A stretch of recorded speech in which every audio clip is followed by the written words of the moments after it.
Okay, day number 21. Today is November 13th, 2021. And like I said, today's day number 21. So I did not record a video yesterday because day number 20 was actually a ground school lesson.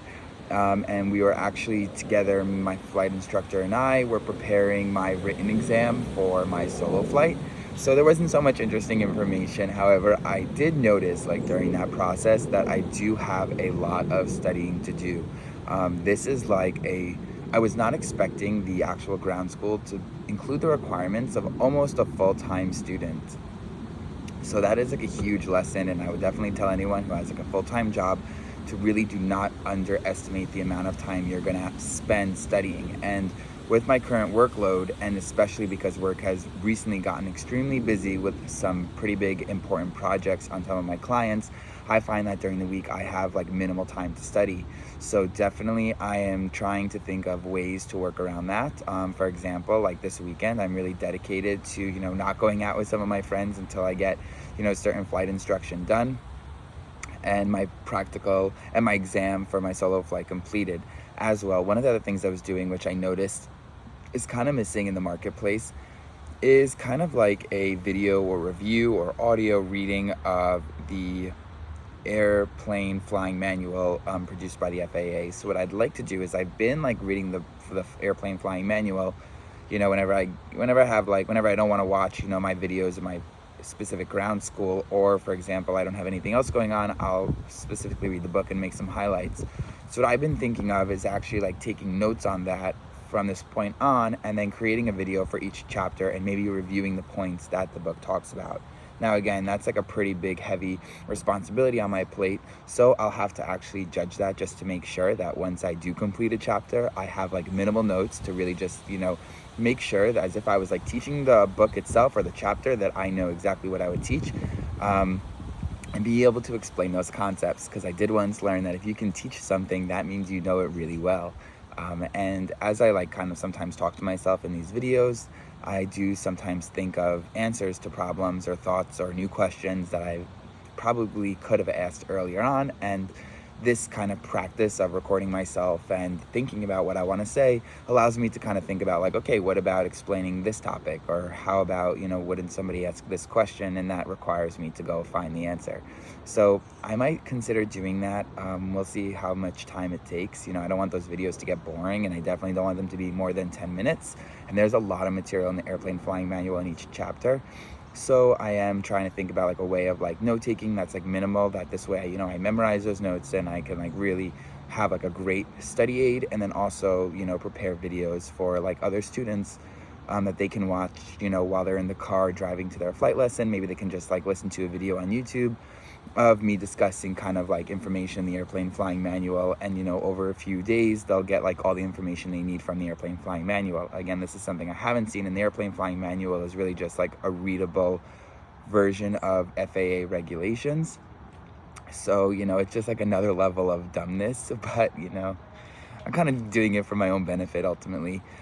So I got home about half an hour ago from my 21st lesson. So my flight instructor and it's like Saturday, Shabbos Kodesh, and literally I woke up at 6:30 after going out with my friends last night. I went to like my girlfriend's house for like a little tish, and that's like when we get together on Friday night after Shabbat dinner.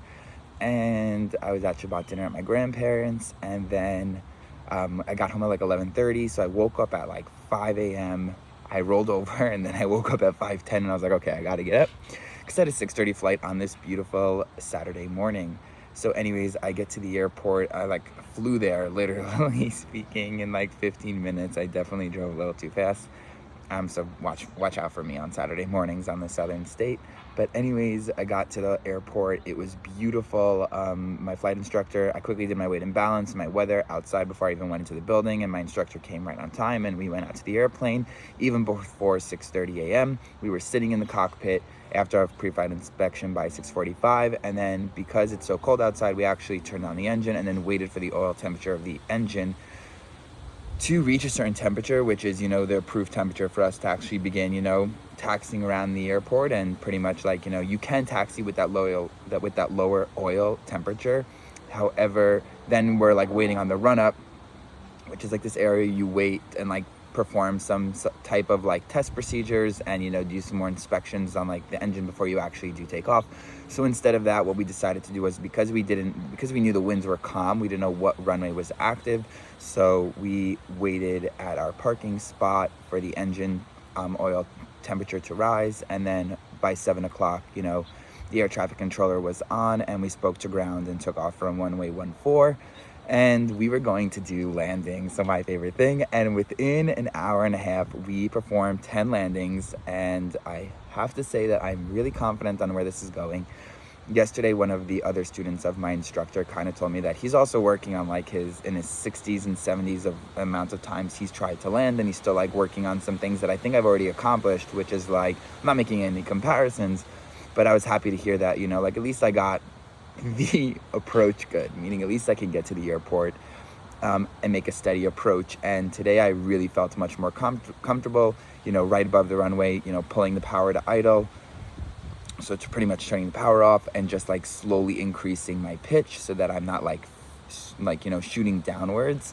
And then what we definitely have to work on next is my flare, which is when you pretty much, I mean, I actually watched the video of some people who say like some pilots hate the word flare, so I'll use the word round out, but basically when you pitch the nose upwards. So that is like some work that I definitely have to do, because, you know, it's really about what I'm learning is it's really about where you're looking and how, and your relation to the ground, and what you, and how you see how far away from the ground you are. So there were a few times we definitely bumped a little harder on the floor, on the runway. However, most of the time I think, and I was so focused on it that I didn't really see what my instructor was doing, but I think my instructor really gave me kind of the lead on directing the plane once we made final approach. So I felt really confident on that. And then some things we did, and this is actually going to be, I guess, a longer video than I thought. But some things we did was we actually went ahead and we did what we called short finals, which means that, like, you know, we were pretty much on downwind. So we're parallel to the runway. We're going to turn left soon and be perpendicular to the runway. And then we're going to turn left again to be like in the direction of where we're going to land. And my instructor just pulled the engine off, and I had to, you know, immediately make the split-second decision of pitching my airplane up to get to a specific airspeed that would allow me to, you know, gain the greatest distance with no engine power.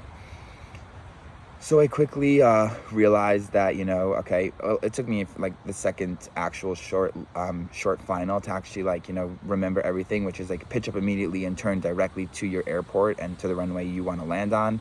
So obviously we weren't going to the closest runway because, you know, only one runway was active this morning, but we did have enough altitude to actually, you know, make it to that desired runway of air traffic control.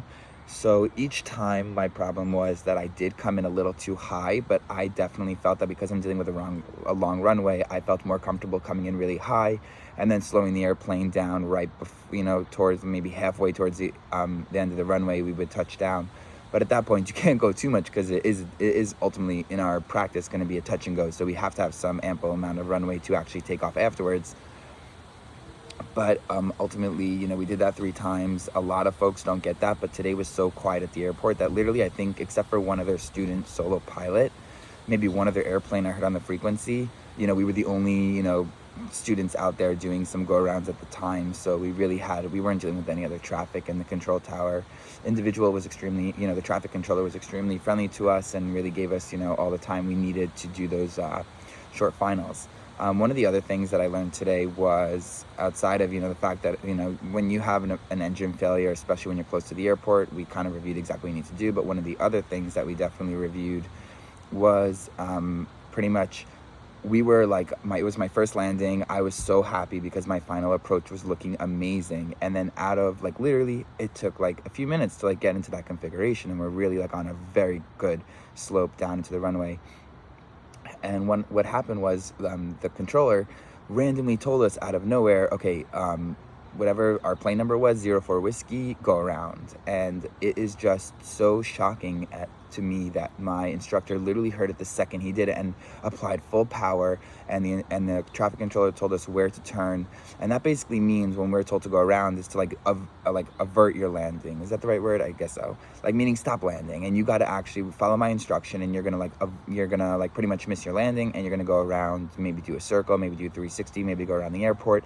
Because what was happening was another jet airliner wasn't really an airliner, it was probably a private jet, but was coming into landing on our runway or the cross runway. I'm not so sure. I was like too focused on the go around at the time, but it really just highlighted to me that at any point, you know, something can come up where you just have to, you know, clock in from, you know, while you have your general pilot tasks, you have to like be focused on what else and retain what would they call situational awareness of what else is going on around you and in the environment that you're flying in. So at that moment, you know, even though I was so focused on making that perfect approach and I was so happy with it, ultimately we had to you know, avert from our landing. I don't even know if that's a word, but we had to divert from our landing.